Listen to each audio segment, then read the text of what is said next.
मैं आपका दोस्त राम विलास अपने चैनल मैथ बाय आर विलास पर स्वागत करता हूँ। दोस्तों हम लोग पढ़ रहे हैं लाभ हानि। क्या पढ़ रहे हैं भैया? लाभ हानि।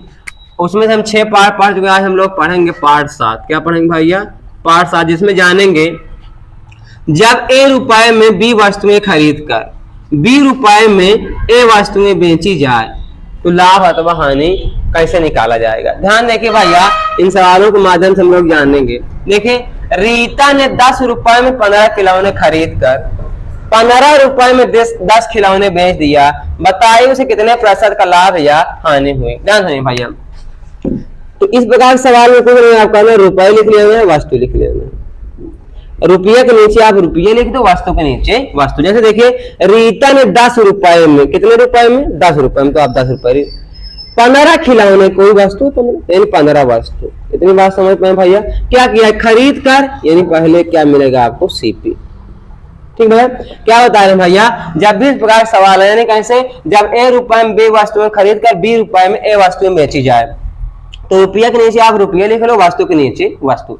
फिर देखो लिखा है भैया, 10 रुपए में 15 खिलौने खरीद कर 15 रुपए में 10 खिलौने बेच कर, फिर रुपये के नीचे रुपये, यानी 15 रुपए में 10 खिलौने बेच कर, मतलब विक्रय मूल्य।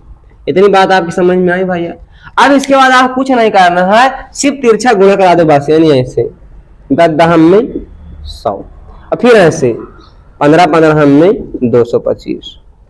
अब आप जानते हैं जो ऊपर आप है क्या है? क्रय मूल्य है, और जो नीचे है क्या है? विक्रय मूल्य। तो आप खुद बताइए भैया, आप कोई वस्तु 100 रुपए में खरीद कर 225 रुपए में बेच रहे हैं, तो आप क्या होगा? लाभ होगा कि हानि होगी? तो आप जानते हैं जब भी कम में खरीद कर ज्यादा में बेचा जाता है तो क्या होता है? लाभ। और लाभ बराबर निकाल लीजिए भाई। बताइए, 100 खरीद के 225 के बेचे हैं तो कितना लाभ हुआ? आप 225 से 100 को घटा दीजिए तो कितना मिल गया? 125 लाभ।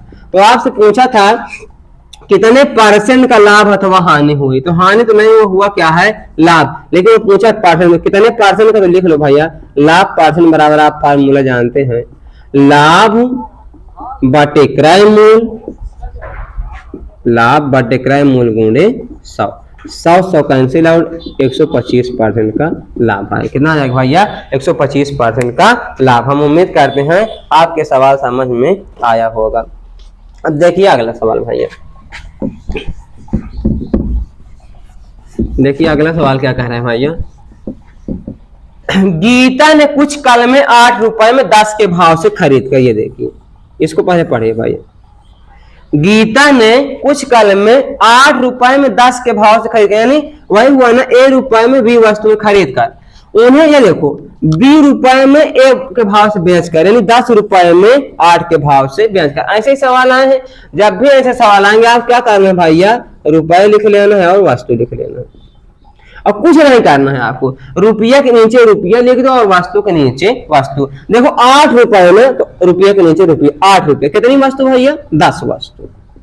ये फिर खरीदो तो क्या है? ये सीपी है। फिर क्या कह रहा है भाई? उन्हें 10 रुपए में 8 के भाव से बेच दिया गया, यानी रुपये कितने भैया? 10, बेचे कितने गए? 8 के, और बेचे तो क्या हो गया भैया? एसपी। अब आप समझ गए, कुछ नहीं करना। क्या करना है आपको? तिर्यक गुणा, ये 8 64, और ये 10 में 100। अब देखिए भैया, आप क्रय मूल्य कितना है भैया? 64 रुपए। विक्रय मूल्य कितने भैया? 100 रुपए।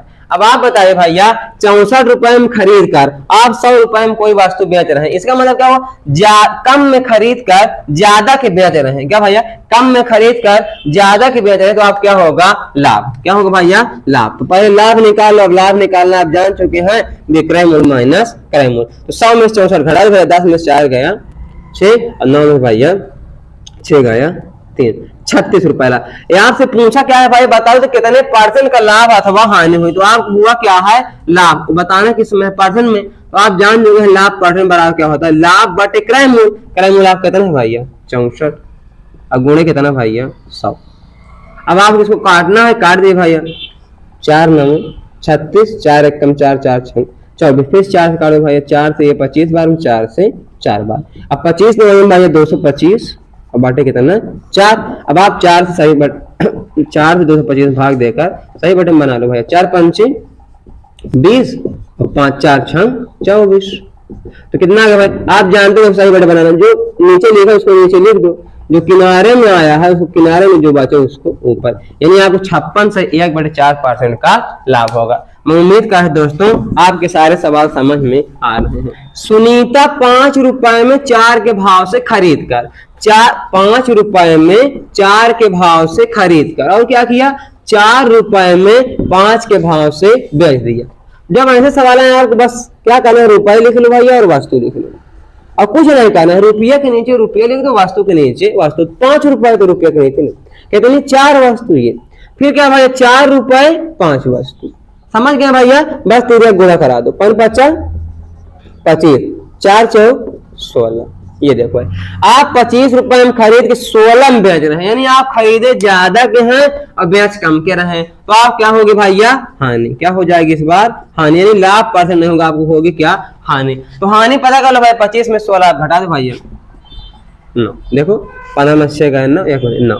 लेकिन आप पूछे हानि परसेंट, तो हानि परसेंट हानि बाटे क्रय मूल्य, क्रय मूल्य कितना भैया 25, और परसेंट बताना जानते हैं आप सबसे गुणा 25 से कम 25, 25 चौको 4 9 36, यानी आप क्या होगा भैया 36% की हानि। मैं उम्मीद करता हूं दोस्तों आपके सारे सवाल समझ में आए होंगे। अगर ये सारे सवाल समझ में आए हैं तो आप एक सवाल का आंसर कमेंट करिए।